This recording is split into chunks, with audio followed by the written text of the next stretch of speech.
একদল লোকের ছিল সুন্দর সুজলা সুফলা একটি বাগান, ফল ফুলে ভরপুর, এত সম্পদ যে তারা গর্বে ফুলে উঠল।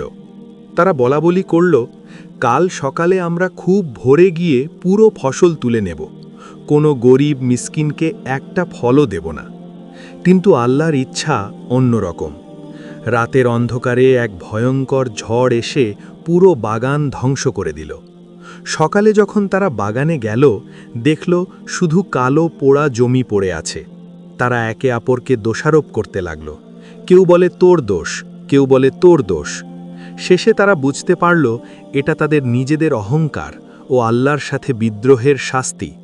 তখন তারা অনুতপ্ত হয়ে খাঁটি অন্তরে আল্লাহর কাছে তওবা করল। বলল, হে আল্লাহ, আমরা ভুল করেছি, তুমি মহা দয়ালু, তুমি আমাদের ক্ষমা করো। আল্লাহ তাদের তওবা কবুল করলেন, তাদেরকে আগের চেয়েও অনেক অনেক উত্তম, আরও সুন্দর ও ফলবান বাগান দান করলেন।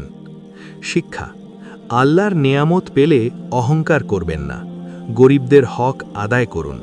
ভুল হলে সাথে সাথে খাঁটি তওবা করুন এবং সব সমস্যা আল্লাহর কাছে সোপর্দ করুন। তিনি মহা দয়ালু, তিনি ক্ষমা করেন এবং উত্তম প্রতিদান দেন।